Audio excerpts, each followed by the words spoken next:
வணக்கம். இந்த நாளில் சின்ன சின்ன வெளிச்சங்களில் இன்னொரு புதிய சிந்தனையை தெரிந்து கொள்வோம். இந்த உலகத்தில் இருக்கிற மக்கள் அனைவருக்கும் கடவுள் ஒரு இலக்கை, ஒரு பொறுப்பை, ஒரு நோக்கத்தை கொடுத்துதான் படைக்கிறார். அதை செயல்படுத்த நாம் செல்லுகிற பொழுது, அதற்கான முயற்சியை மேற்கொள்கிற பொழுது, அந்த நோக்கத்தை நோக்கி நாம் பயணிக்கும் பொழுது, அதிலிருந்து நாம் வழிவிலக போக அல்லது வழிவிலகி போய்விட அல்லது அதிலிருந்து நாம் விழுந்து விட சாத்தான் அநேக சிக்கல்களை, பிரச்சனைகளை கொண்டு வருவான். குறிப்பா கடவுள் நமக்கு கொடுத்திருக்கிற ஒரு குறிப்பிட்ட இலக்கை நோக்கி நாம் பயணிக்கிற பொழுது, அந்த உறுதியிலிருந்து நாம் குலைந்து விட, நம் விசுவாசத்தை அசைத்து பார்க்க, நம் நம்பிக்கையை சோதித்து பார்க்க அநேக விதமான முயற்சிகளை, கேள்விகளை, கேலிகளை செய்வான். அந்த நேரத்தில் அதிலிருந்து மீண்டு கடவுள் நமக்கு கொடுத்திருக்கிற பொறுப்பை நிறைவேற்றுவதுதான் கிறிஸ்தவ வாழ்க்கையினுடைய அடிப்படை காரியம் இல்லையா? ஆபிரகாம் கிட்ட உன் பையனை தகன பலி கொடுன்னு சொல்லிட்டார்.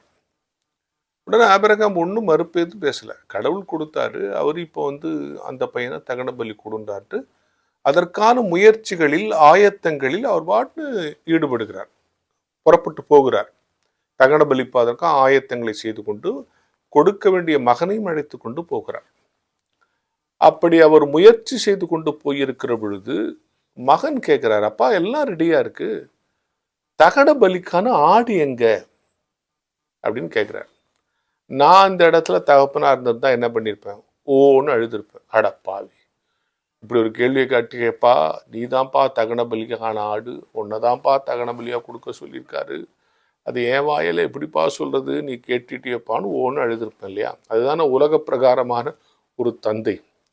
ஆனா ஆபிரகாம் அப்படிலாம் சொல்ல, அதை கடவுள் பார்த்து பார்ப்பான்ட்டு அந்த கேள்வியை ஸ்கிப் பண்ணிட்டு கடவுள் சொல்ற வேலையை செய்யறதுக்கு தான் தீவிரம் காட்டுறார். அதுதான் ஆபிரகாம் கிட்ட கத்துக்க வேண்டிய இன்னொரு பாடம். கடவுள் கொடுத்த வேலையை செய்ய செய்யும்போது, சின்ன வேலையை பொறுப்பவங்கிட்ட கொடுத்ததா சுத்தி இருக்கிறவங்களாம் அதை கேலி பண்ணுவான், கிண்டல் பண்ணுவான். இது எப்படி, அது எப்படி, இது முடியுமா, அது முடியுமான்னு கேட்பான். அவங்களுக்கு ரெஸ்பான்ஸ் கொடுத்தோன்னு வச்சுங்க, கடவுள் நம்மகிட்ட கொடுத்துருக்கிற பொறுப்பை நிறைவேற்ற முடியாது.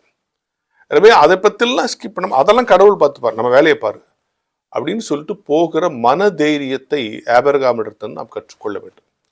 இந்த இன்சிடென்ட்டை சொல்லி, இப்ப நீங்க ஒவ்வொரு இடத்துல, நான் ஒரு இடத்துல பொறுப்பாக இருக்கேன், நீங்க பார்க்கிற ஒவ்வொருவரும் ஒவ்வொரு பொறுப்பில் இருக்கலாம். அந்த பொறுப்பிலிருந்து நம்மை விலகி விட்டு விட, விரக்தி அடைந்து நம்மை ஓட வைத்து விட அநேக கேள்விகள் நம்மை சுற்றி, நம்மை சார்ந்தவர்களிடத்திலிருந்தே கூட வரும். அந்த நேரத்தில் அந்த கொஸ்டின் எல்லாம் ஸ்கிப் பண்ணிட்டு கடவுள் நமக்கு கொடுத்திருக்கிற வேலையை, பொறுப்பை செய்ய நோக்கி போய்கிட்டே இருக்கும். அதெல்லாம் கடவுள் பார்த்துப்பார்.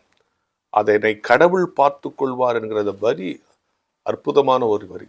கானாவூர் கல்யாணத்துல திராட்சரசன் காலி ஆயிடுச்சுன்னு மரியாள்கிட்ட சொன்னோம்னா, அந்த அம்மா சொன்னது என்னன்னா, அவர் உங்களுக்கு என்ன சொல்லுகிறாரோ அதன்படி செய்யுங்கள். இந்த 2 வரியும் ஞாபகம் வச்சுங்க. அவர் உங்களுக்கு என்ன சொல்லுகிறாரோ, அவர் உங்களுக்கு என்ன விதித்திருக்கிறாரோ, அவர் உங்களுக்கு என்ன கொடுத்திருக்கிறாரோ, அவர் உங்களுக்கு எதற்கு அழைத்திருக்கிறாரோ அதன்படி செய்யுங்கள், கர்த்தர் பார்த்துக் கொள்வார். இந்த 2 வரியை நீங்கள் மனதில் வைத்துக்கொண்டு உங்கள் கிறிஸ்தவ வாழ்க்கையில வழி விலகி விடாமல் நீங்கள் ஓட, நடக்க தயாராக இருங்கள். அநேக கேள்வி வரும், நம்மளை அந்த ரூட் ஸ்கிப் பண்றதுக்கு, நம்மளை டைவர்ட் பண்றதுக்கு, நம் கவனத்தை சிதறடிப்பதற்கு, நம் உறுதியை குலைப்பதற்கு. இது எப்படி நடக்கும், இது எப்படி இப்படி சொன்னா வந்துருமா அப்படின்ட்டு நிறைய கேலிகள், கிண்டல்கள், கேள்விகள். சில நேரம் அது ரொம்ப அறிவுபூர்வமா கூட இருக்கும், நியாயமா கூட இருக்கும். கரெக்டு தானே, அந்த ஈசாக்கு கேட்ட கேள்வி கரெக்டு தானே, ஆடு எங்க, கரெக்ட், நியாயமான கேள்வி. ஆடு எங்க அப்படின்றது நியாயமான கேள்வி தானே. ஆனால் அந்த கேள்வியையும் ஆபிரகாம் தவிர்த்து விட்டு கடவுள் பார்த்துப்பார். எனவே நியாயமானவங்க இருக்கிற மாதிரி கேள்வி கேட்பாங்க, ரொம்ப லாஜிக்கலா கேள்வி கேட்பாங்க, ரொம்ப ரீசனபிளா பேசுற மாதிரி பேசுவாங்க, ரொம்ப கன்சர்னா பேசுற மாதிரி பேசுவாங்க. இதெல்லாம் உன்னை வழி விலகி போக செய்கிற காரியங்கள் என்பதில் நீ கவனமா இருக்க வேண்டும்.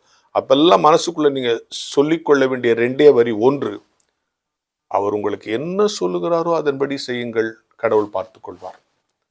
கண்பானவர்களே, ஒவ்வொரு நாளும் காலையில் எழுந்தவுடன், இந்த நாளில் நீர் எனக்கு என்ன சொல்கிறீரோ அதன்படி செய்யவும், அப்படி செய்வதற்கு தடையாய் வரும்போது கடவுள் பார்த்து கொள்வார் என்று சொல்லுகிற மனதைரியத்தையும் எனக்கு தர வேண்டும் என்கிற ஜெபத்தோடு இந்த நாளை தொடங்குவோம்.